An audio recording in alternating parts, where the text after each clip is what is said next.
So in this video we're going to look at the trigonometry as well as the geometry of 30 degree, 60 degree, 90 degree right triangles.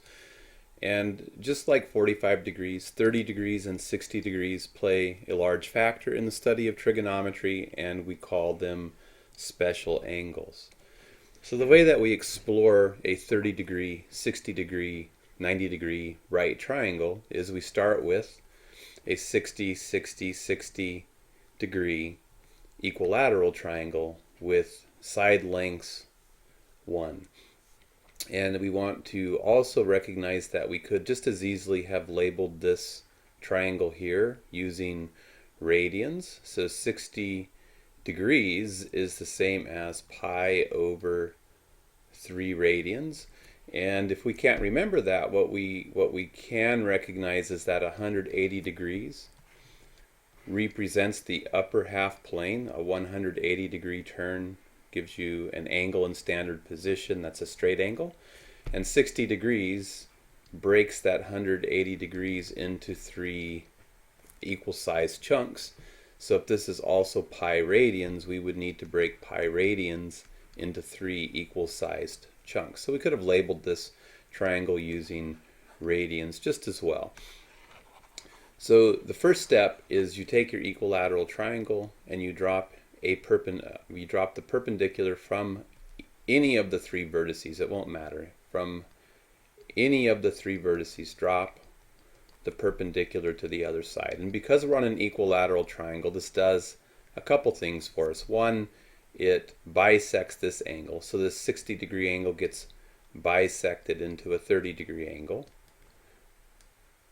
And the side opposite the 60 degree angle that we just bisected, the side is also bisected.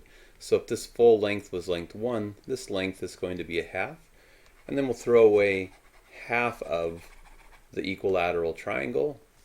And I've redrawn the left half that I've kept over here. So we have side length 1 that we started with, the side length of 1/2 that came from bisecting via dropping the perpendicular, and we have the 30 degree angle up here on the top.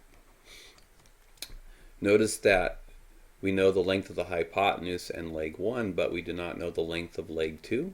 But because we have a right triangle, we can use the Pythagorean theorem. So we know that the square of the hypotenuse is equal to the sum of the squares of the other 2 legs. One of the legs is 1/2 units long, and the second leg, leg 2, we don't know. And now we just simplify. 1 squared is 1, 1/2 squared is 1/4. We want to get leg 2 by itself, so we're going to subtract this 1/4 from both sides. We want to know the length of leg 2, so we're going to take the square root of both sides. We only need the positive square root because we're calculating a distance or a length. And the square root of 3 is already in simplified radical form. And the square root of 4 is 2, and this is the length of leg 2, root 3 over 2. So the bottom line is that what we get out of this is that if we have a 30, 60, 90 right triangle whose hypotenuse has length 1, we are guaranteed that the side that is opposite the 30 degree angle is 1/2, and the side that's opposite the 60 degree angle has to have length root 3 over 2. Remember from geometry that the side opposite the largest angle is the largest length. So if you're comparing 30 degrees to 60 degrees, we would expect the side opposite 60 to be larger than the side opposite the 30. And the square root of 3 over 2 is a number that's greater than 1/2 because the square root of 3 is bigger than 1. So this number is larger and is always going to be opposite the 60 degree angle, not opposite the 30 degree angle. So because we can establish exact values for these 3 side lengths, that means that we can define the trigonometric functions for 60 degrees and 30 degrees very easily using our definitions of trig functions for right triangles. So we know that the cosine of 60 degrees, for example, is going to be the side adjacent to 60 degree angle, which is 1/2, divided by the hypotenuse, which is 1. So 1/2 divided by 1 is 1/2.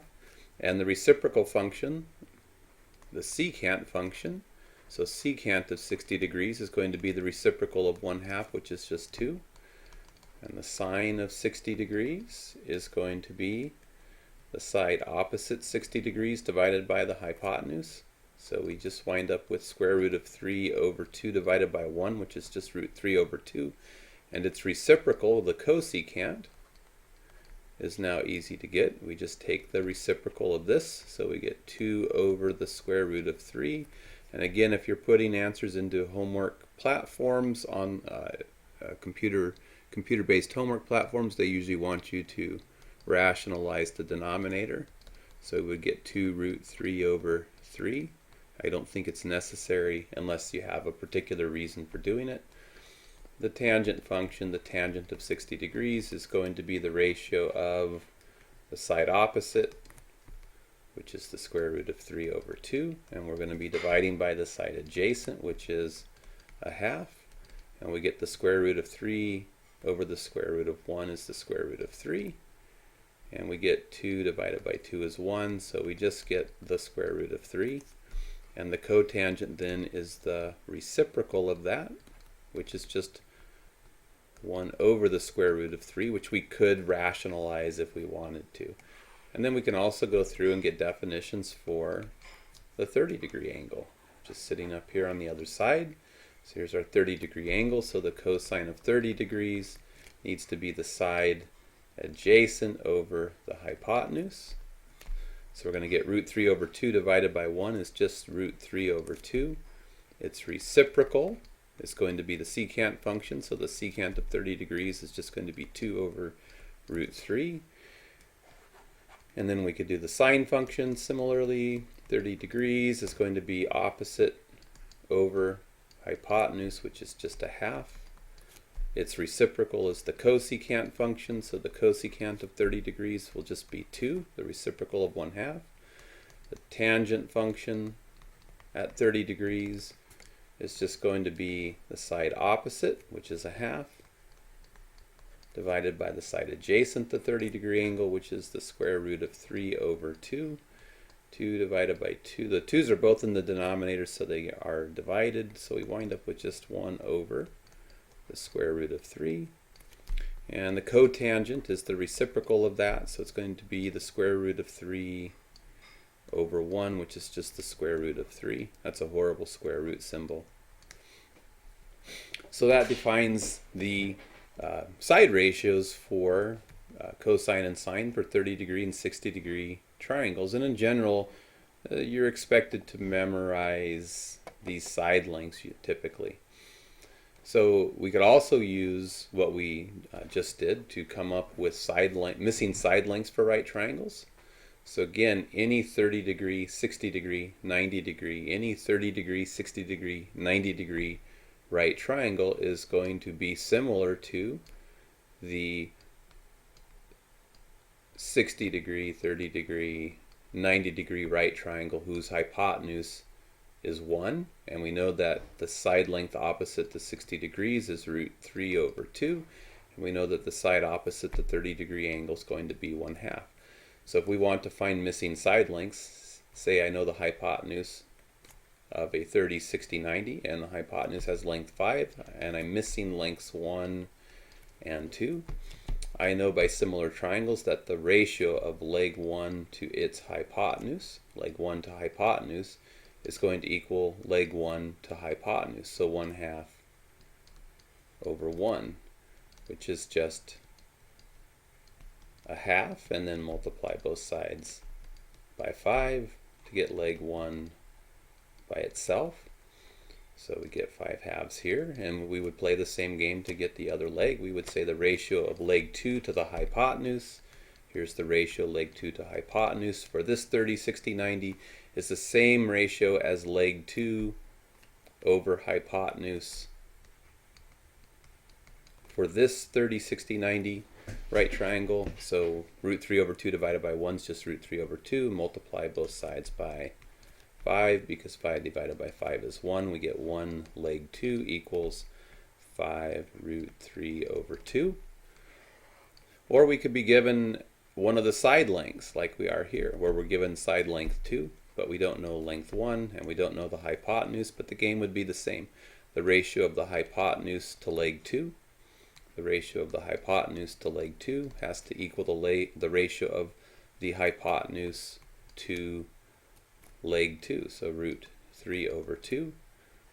And dividing by a ratio is the same as multiplying by the reciprocal, so 1 times the reciprocal of the denominator is going to give us 2 over root 3.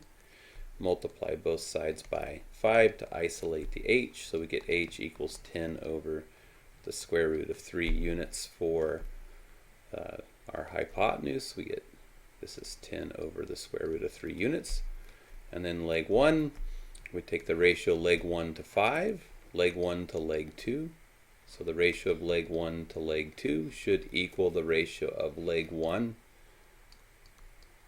to leg 2. So we get leg 1 over 5 equals, this can simplify a bit, 2 divided by 2 is 1. They're both in the denominator. We wind up with just 1 over the square root of 3. We multiply both sides by 5, so we get leg 1 equals 5 over the square root of 3. So here we get 5 over the square root of 3.